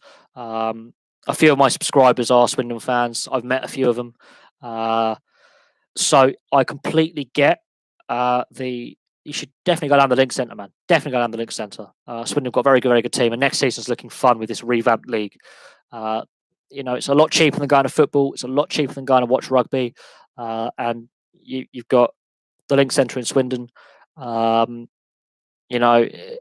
Is it the best rink out there? No. But in the Link Centre, you've got so many other amenities around. You've got like restaurants and a lot of parking, and then you go into the Link Centre, and then you're it's junction 16 of the M4, near there, Link Centre. I went there for a pre-season game between Swindon and Bracknell last year, technically 2 years ago in September. I went with a couple of friends, and we had a fun day out. It was our first away day as a group. We had a fun day out. A few of my friends play baseball for the local Bracknell team. So a few of my friends are baseball players. I mock them for it, but at the same time, I praise them for it because they're doing their thing. But no, there are issues. Baseball is not a major sport, although we do have the Red Sox Yankees 2 games in London this summer. So that'll be interesting to see who broadcast their matches, and how full the stadium is. It's going to be interesting to see how those Major League Baseball games go. I did a couple of videos on the fact that Major League Baseball was meant to come here in 2017 and pulled out at the 11th hour, damaged the brand of Major League Baseball. Plus, Major League Baseball is actually not doing as well as it should be in North America. Viewership is down. Fans are turning their back on it. Yes, I know Ireland were ahead. I want to double check how much the score was because they were playing Gibraltar, so it's probably like about 15-0 now in our luck. But no, baseball, yeah, Major League Baseball, they confirmed the dates. I think they're in June, July time. They're back-to-back games.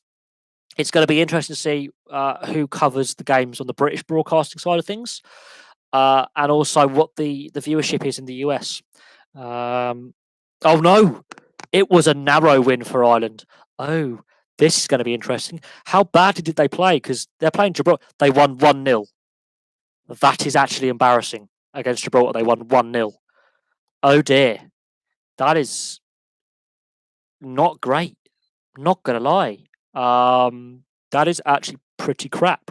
It's like when England beat Liechtenstein 2-0 in Liechtenstein, and it was like, how bad were we? 63% possession, 12 shots, 4 shots on target, 8 corners by Ireland. Okay. Gibraltar, 37% possession. They allowed 8 shots. The Irish allowed the Gibraltar 8 shots, and they allowed Gibraltar to have 3 shots on target and 3 corners. And that is pretty crap.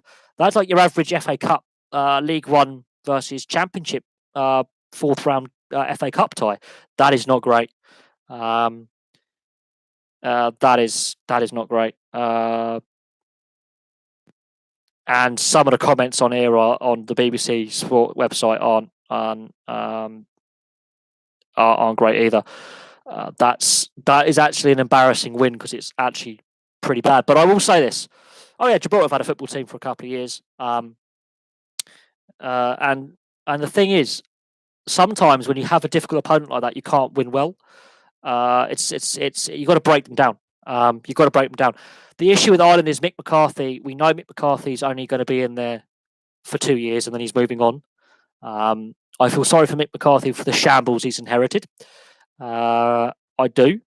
And it's a bit of a shame because Jonathan Walters has had to retire because of an Achilles injury. So he's lost an option up front in Jonathan Walters through injury.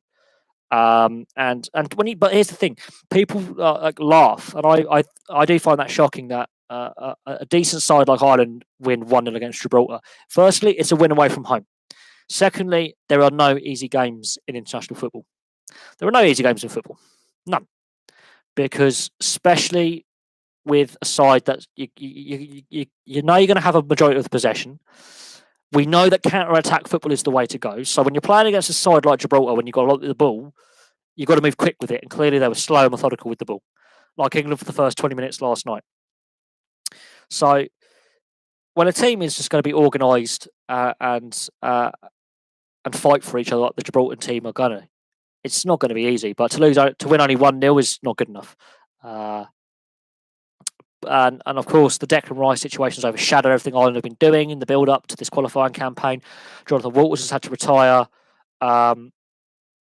because of injury, so he's lost a defensive midfield option, and he's lost an attacking option of a young, talented player, and he's lost an experienced veteran leader.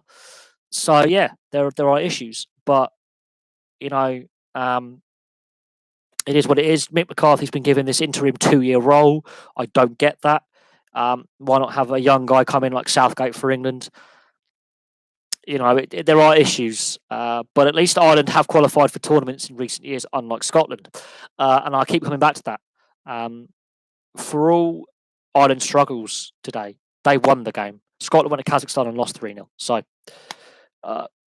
what can I say? There's the big difference. Ireland won a tough game away because it's tough to get that mindset. Oh, it's Gibraltar. We're going to win. You've got to go. Doesn't matter who we're playing. We've got to play at our best, regardless of who the opposition are. And they've sort of slipped into that mindset of, it's only Gibraltar. But the last time the Irish were in Gibraltar, they left a couple of car bombs. Oops, too soon, is it? I had to make that joke because, well, Declan Rice. I wouldn't necessarily blame Declan Rice. You have to look at, jokes aside, you have to look at a whole host of issues. Why would he decide to turn his back on Ireland? Why? Is it because Martin O'Neill and Roy Keane aren't there anymore and Mick McCarthy's the guy coming in? Possibly. But then why blame Mick McCarthy, a guy who's coached.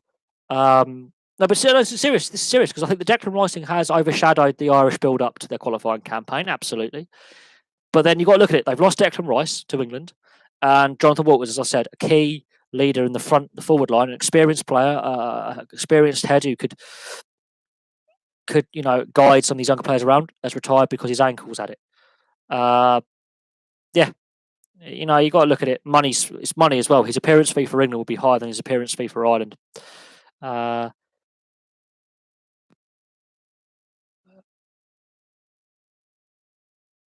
Okay. Satanic racist. Well, the fact you've got a swastika in your logo, I'm just gonna get rid of you because bye bye. Because I don't.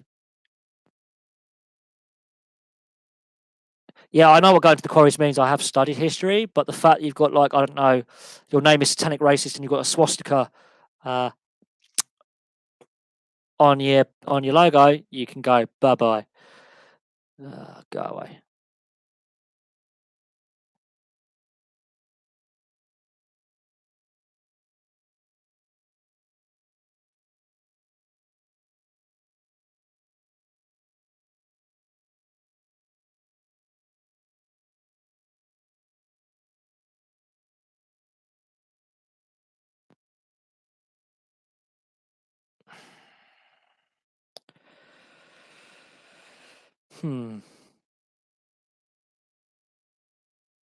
Well, apparently every time I try and block him, it says it's been I've hidden him and then unhidden him, so I don't get that.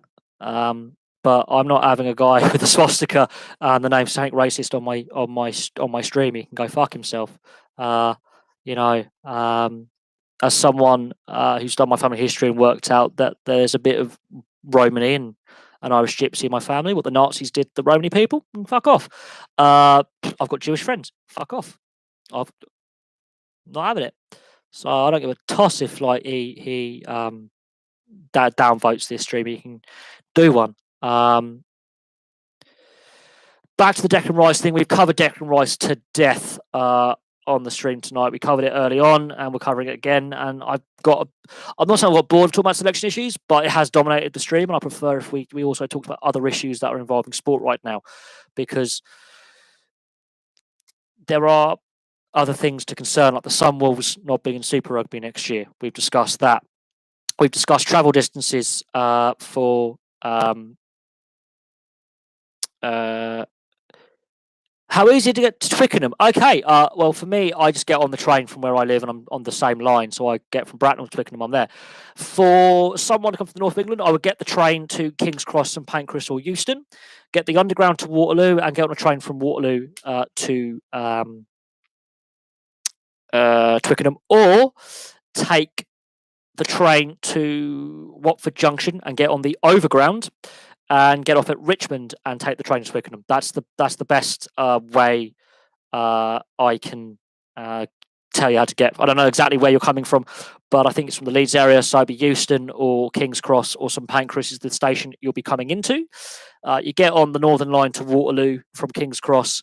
You go from Waterloo to Twickenham, or you can earlier on in your Bolton, that would be Euston, I believe. You can take the cross country or the Virgin train, cross country, I believe it's now, to Reading, and from Reading get on the train to Twickenham as well.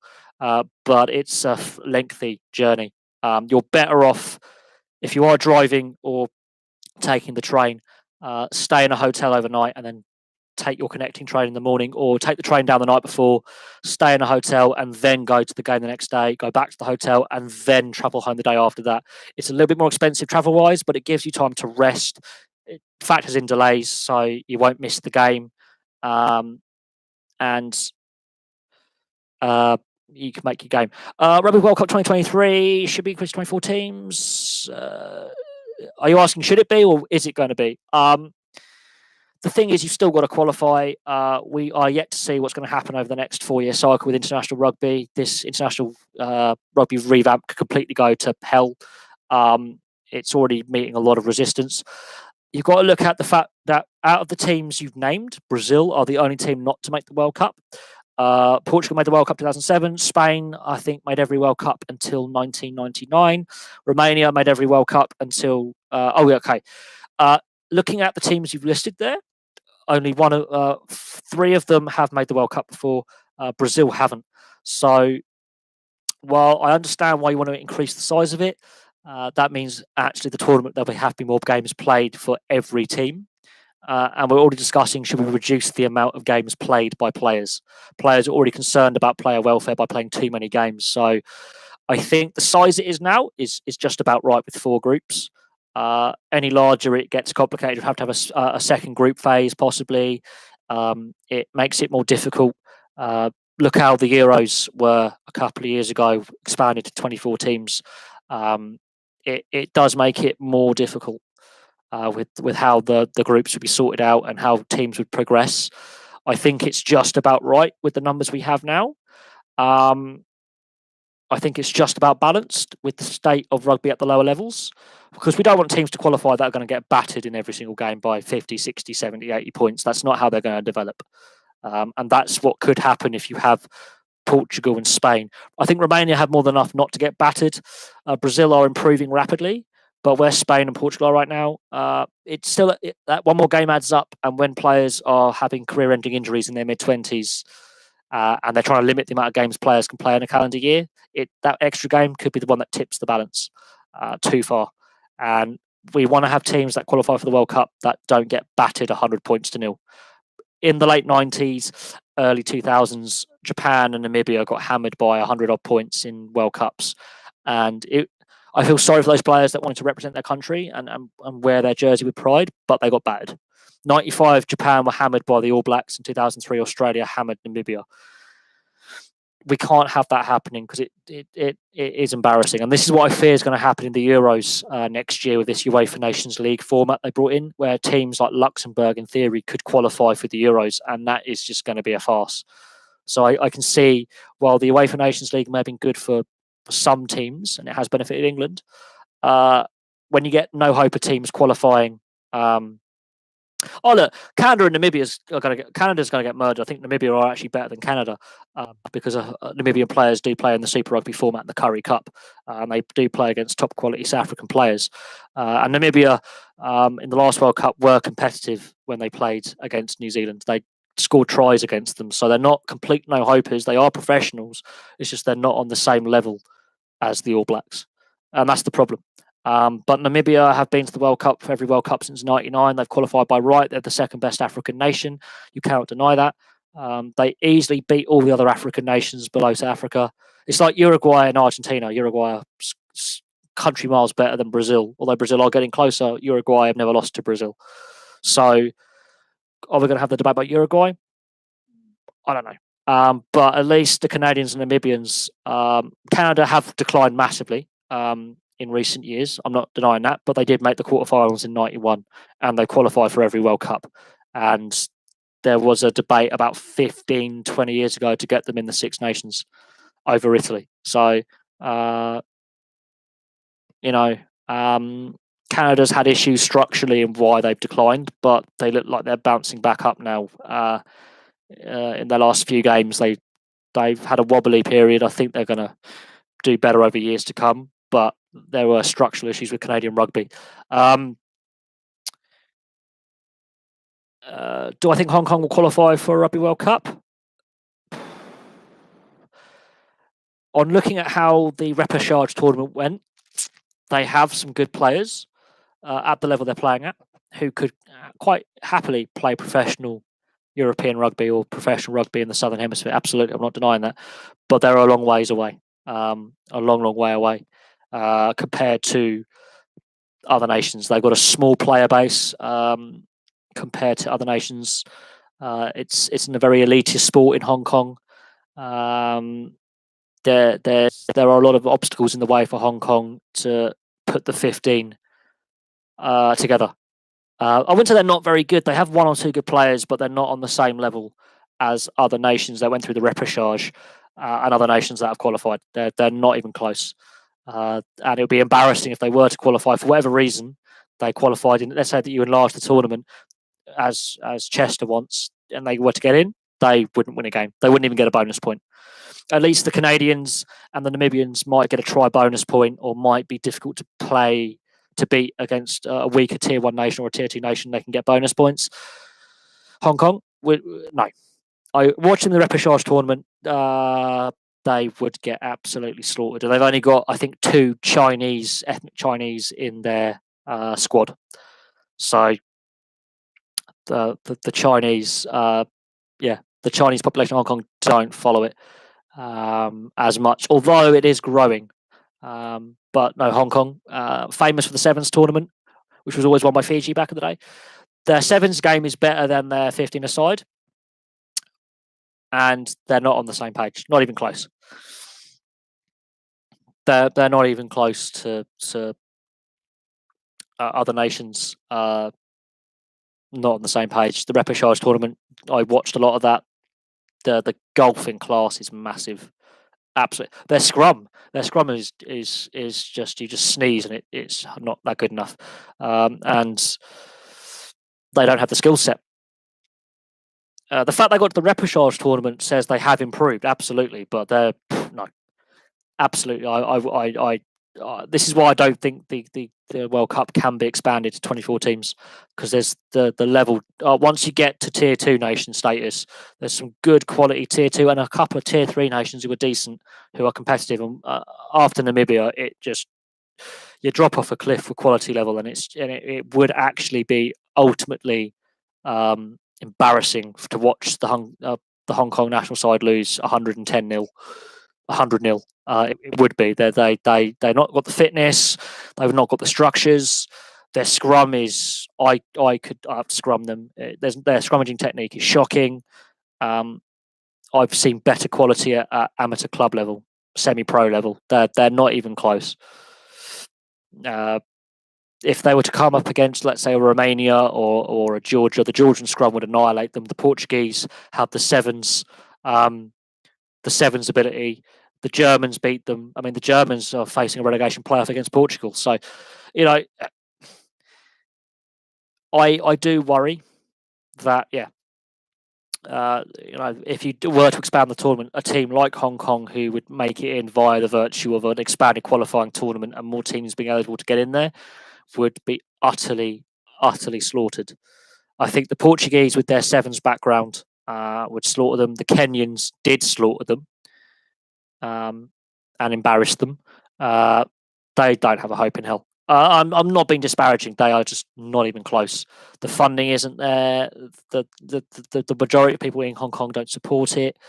Oh God, you were to put Brazil or Uruguay against Hong Kong, it's a 50-point scoreline, and that's saying something. When these are tier 2 nations, they would annihilate them. It would be embarrassing.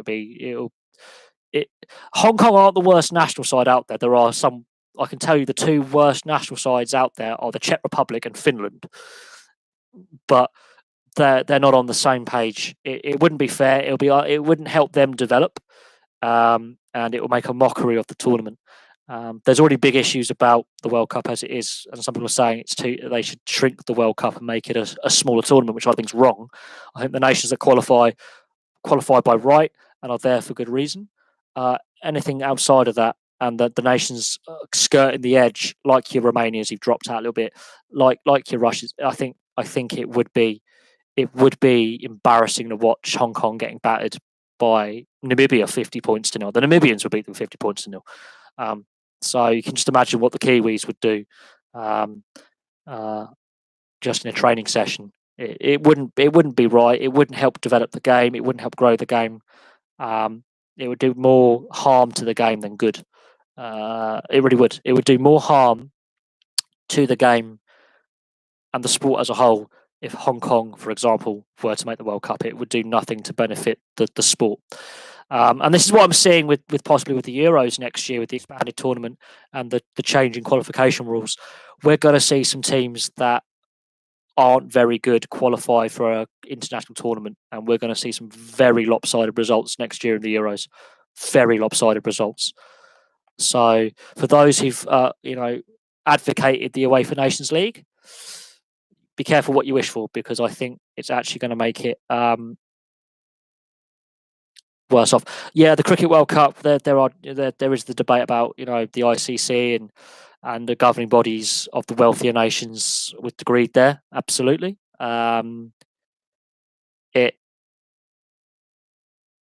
It's not good. I'm not going to lie.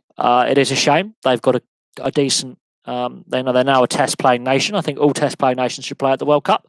But yeah, no, I totally agree. I think the TV rights is another issue with the ICC and greed.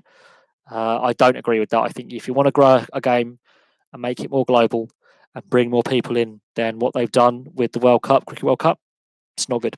It harms the development of the game going forward. It makes it harder for people to get involved and smaller nations to grow. Look how long it took the Irish to get Test status, and the hurdles they kept being thrown in their way.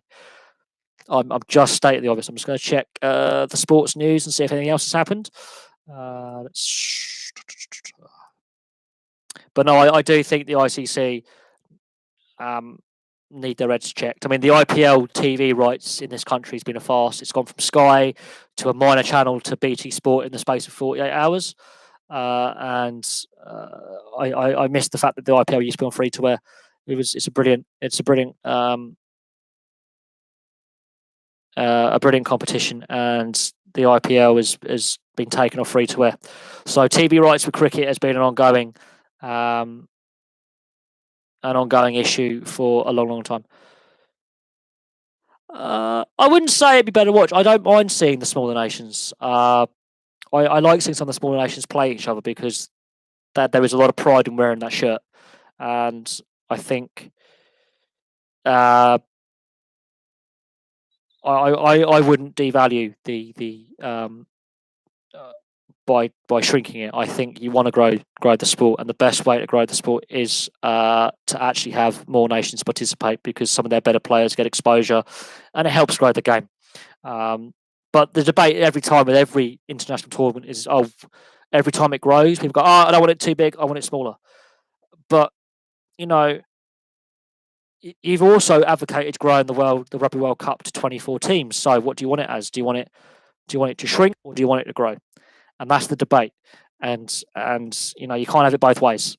While it would be less one-sided matches, okay, I'll put it this way. What about France 3-4 years ago against New Zealand in the quarterfinal, and they shipped 60-odd points to the Kiwis, the All Blacks? And that's a Tier 1 nation. So Tier 1 nations get battered all the time. Look at the French right now. They've been on the back of some massive hidings in recent years. So shrinking the World Cup doesn't stop that. The French team will still get battered by the All Blacks by 50 points. It happened 4 years ago in the World Cup. So, tournament don't mean jack. I mean, the French lost to Tonga in 2011. Shrinking the tournament will not stop those shock results, and some teams getting battered. They're going to get battered regardless. I think as the game is becoming more professional, and there's obviously a new professional league in North America, they want to have a professional league in South America. You can't shrink the competition. It has to become bigger eventually. But we'll have to wait and see what happens going forward. We'll have to wait and see what the international calendar looks like in 4 years' time. We don't know what it's going to look like next year, this international championship kind of thing they want to have, and the issues they've had with getting that off the ground. So we're going to have to see what happens. I'm looking forward to the World Cup. The issue is Japan is 12 hours ahead. So a lot of the games will take place really early in the morning. So the European viewership will be down on what it was before. Same with when the World Cup was in New Zealand. Being able, hopefully... well, here's the thing. Who would have predicted the England-Scotland final result? Everyone said England are going to win that game. Scotland haven't won at Twickenham since '83. They still haven't, by the way. for all those Scotland fans who are putting on their thistle-coated spectacles, thinking that they retained the Calcutta Cup by virtue of winning it last year. But who would have predicted the outcome? That was unpredictable. Everyone was predicting a heavy England win, and after 30 minutes, it was going that way. And then the second half happened. Who predicted the French to lose so badly against England at Twickenham? I mean, the French were predicted not to do well, but who would have predicted that? So the Six Nations threw up a lot of more questions than answers. Absolutely, but yeah, there are going to be some games which the team is going to win. It's just, at the end of the day, how these smaller nations are going to improve and then compete. The All Blacks won't win every game. They're not going to be the top team in the world forever. And if Super Rugby keeps being mismanaged as it is, how long will the Southern Hemisphere dominance of the World Cup last? That's another question to ask yourselves. Is this World Cup going to be the most open World Cup ever? Yes. How long will the dominance of the All Blacks last? I don't think it's going to last much longer. If Super Rugby is as mismanaged as it is, we could see a change of the guard very, very quickly within the next decade. But that's neither here nor there. At the end of the day, we have to wait and see what happens going forward. Absolutely. We have to see what happens going forward. And with the way Super Rugby is being mismanaged, there's a reason why the Australian team are the easiest Southern Hemisphere team to beat. There's a reason why the South Africans have had to go through their restructuring process. The fact that on a technical standpoint, I say this on a technical entertainment standpoint, the Six Nations was brilliant. On a technical standpoint, good God, I think rugby is not as good as what it was 20 years ago. Personally, at the top level, the skill set is just so many sloppy errors. The game has become, I think, overly physical.